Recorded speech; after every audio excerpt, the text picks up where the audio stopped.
कहा जाता है कि रिश्ते के हैं यार मेरे, दिल के काले हैं, और हमको पता है किसमें कितना जहर है। मौका मिलने पर सब डसने वाले हैं, क्योंकि सबसे ज़्यादा सांप तो हम ही ने पाले हैं। और वही सांप का काम करता है आपका दोस्त, कब तो एग्जाम टाइम। हेलो दोस्तों, स्वागत है आपका हमारे यूट्यूब चैनल ओवरइंडिया पर, जहाँ पे आपको बहुत सारे एजुकेशनल कंटेंट मिल जाएंगे, चाहे वो लॉन्ग के फॉर्म में हो चाहे वो शॉर्ट्स के फॉर्म में हो। आज की इस वीडियो में मैं अपने क्लास 10 सीबीएसई बोर्ड का मार्क्स रिवील करने वाला हूँ। यानी कि जो भैया आपको ज्ञान देते हैं कि आप कैसे पढ़े कि आपके साइंस में 95 आ जाए, आप कैसे पढ़े कि आपके मैथ्स में 90 प्लस आ जाए, क्या उनके खुद के मार्क्स इतने अच्छे थे? या फिर दिमाग में ये सवाल होगा कि कैसे पढ़े कि अच्छे मार्क्स, कैसे पढ़े कि 95 आए, कैसे पढ़े कि 90 आए। और मैं आज आपको बताने वाला हूं कि मेरे math, science, social science, Sanskrit, computer में कितने मार्क्स आए थे और आप कैसे पढ़ेंगे कि आपके भी उतने मार्क्स आ सकते हैं। तो स्टार्ट करते हैं वीडियो को। तो सबसे पहले मैं अपना नाम बता देना चाहूँगा। मेरा नाम है उत्कर्ष राज। मैं डीएवी पब्लिक स्कूल सासाराम से पढ़ा हुआ हूँ।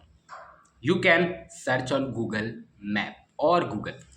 ठीक, ज़्यादा इंग्लिश हो गया, लेकिन फिर भी सबसे पहले एक बात बताना चाहेंगे। लोग बोलते हैं कि 10th का मार्क्स ज़्यादा मैटर नहीं करता है।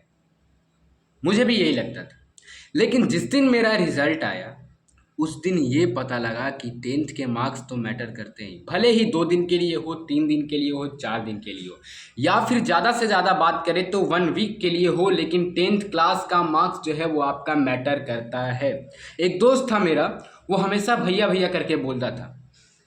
रिजल्ट के दिन फ़ोन किया कि हाँ भैया कितना मार्क्स आया, हमने बताया कि लगभग 90 है।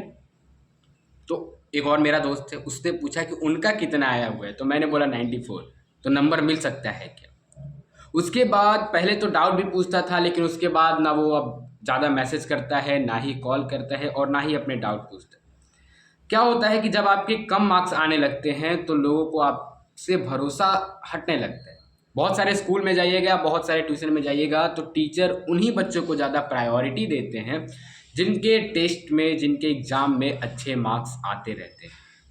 तो आपको कोशिश ये करना है कि चाहे वो पीरियोडिक टेस्ट हो, चाहे वो हाफ ईयरली हो, चाहे वो प्री बोर्ड हो, आपको अपना 100% देना है और अच्छे मार्क्स लाना है और मेहनत करते रहना है। हो सकता है कभी आपके मार्क्स अच्छे ना आए, बट आपको ये पता तो होगा कि मैंने इतनी मेहनत की थी कि इतने मार्क्स आने चाहिए, हो सकता है ना आए, टीचर ने कहीं ज़्यादा एक्स्ट्रा मार्क्स काट लिया हो, तो उससे आपको टेंस होने वाली कोई बात नहीं है। अपना मेहनत जो है वो करते रहना है। अक्सर हमारे पेरेंट्स लोग ये बोलते रहते हैं कि 10th पढ़ लो, 10th में अच्छे से मेहनत कर लो, 11th 12th आसान हो जाएगा। अक्सर अगर हम अपनी बात करें तो अभी हम 11th में है, और हम आपको बता दें कि 11th का सिलेबस जो है वो 10th हो चाहे 9th हो चाहे कोई भी क्लास हो, सबसे हटके होता है, और आई थिंक आपका 90% हार्ड होता है। लेकिन फिर हमारे माता पिता, चाहे दोस्त, चाहे बड़े भाई बहन लोग ये क्यों कहते हैं कि 10th पढ़ लोगे तो 11th 12th आसान हो जाएगा, 10th में मेहनत कर लोगे तो हमारा 11th 12th आसान हो जाएगा? वो इसलिए कहते हैं क्योंकि 11th और 12th में ज़्यादा मेहनत करना होता है, और अगर आप उतना मेहनत 10th क्लास में ही कर लेते हो तो आपका जो आदत है वो बन जाएगा मेहनत करने का, और फिर आप 11th क्लास में भी मेहनत करिएगा, 12th क्लास में भी मेहनत करिएगा, और आगे भी चलता जाएगा। सबसे पहले हम लोग बात करेंगे अपने इंग्लिश की मार्क्स की। तो इंग्लिश में मेरे ठीक ठाक मार्क्स आ गए थे, ज़्यादा का एक्सपेक्ट किया था, बहुत ज़्यादा नहीं, बस 90 मार्क्स का एक्सपेक्टेशन था, लेकिन मेरे आए थे 80 मार्क्स। कुछ ना कुछ कमियां रही होगी, कुछ ना कुछ प्रैक्टिस में कमियां रही होगी, कुछ ना कुछ क्वेश्चन लगाने में कमियां रही होगी, जिसके कारण मेरे इंग्लिश में ओनली 80 मार्क्स आए थे। 60 तो था थ्योरी और 20 प्रैक्टिकल, लेकिन फिर भी मैं अपने इंग्लिश के मार्क्स से संतुष्ट था। ऑफ कोर्स इतने अच्छे मार्क्स जो है, जहाँ पे 60 और 50 से बढ़िया है 80, गलती नहीं। दूसरी बात करें तो संस्कृत। देखिए, संस्कृत से मुझे सबसे ज़्यादा प्यार था 10th में।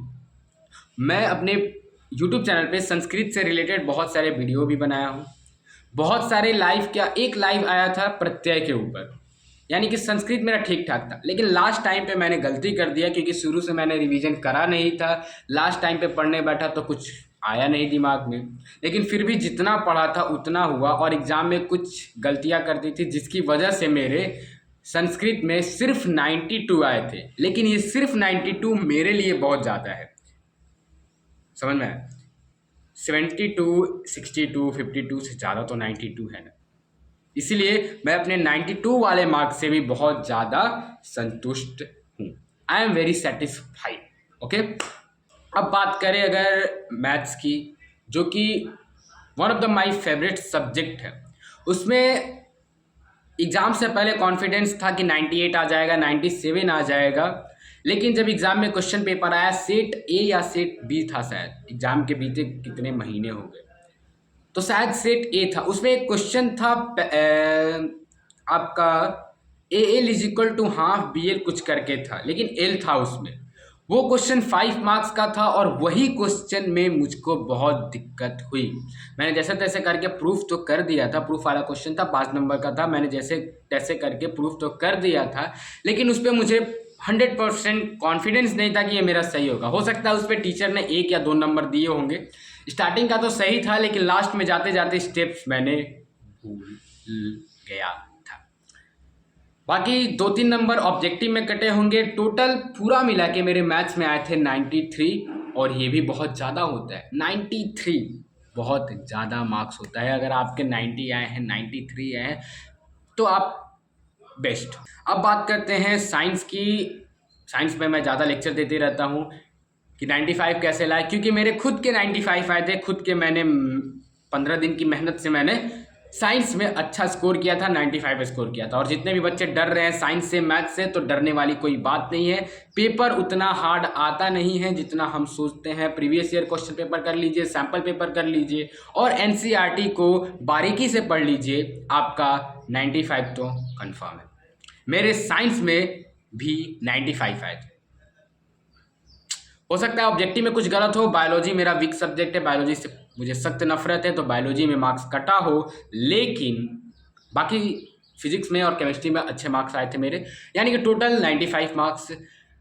तो एक में 80, इंग्लिश में 80, संस्कृत में 92, मैथ में 93, साइंस में 95, और लास्ट है सोशल साइंस। सोशल साइंस भी मेरा वही वीक सब्जेक्ट है।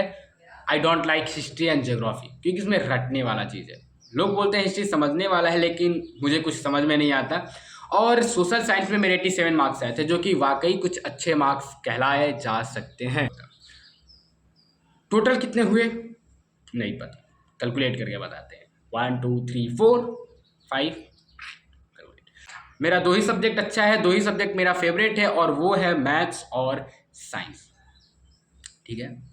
एग्जाम के समय में किसी भी दोस्त पे भरोसा नहीं करना है कि ये दोस्त बोल रहा है कि मैंने आज पढ़ाई नहीं की तो वो नहीं किया होगा। ऐसा बिल्कुल नहीं होता है। कहा जाता है कि रिश्ते के हैं यार मेरे, दिल के काले हैं, और हमको पता है किसमें कितना जहर है, मौका मिलने पर सब डसने वाले हैं, क्योंकि सबसे ज़्यादा सांप तो हम ही ने पाले हैं, और वही सांप का काम करता है आपका दोस्त। कब? तो एग्जाम टाइम। ऐसे हो सकता है खूब दोस्ती हो, खूब भाईचारा हो, खूब प्रेम हो, लेकिन जब एग्जाम की बारी आती है तो वो दोस्त आपका आस्तीन का सांप बन जाता है।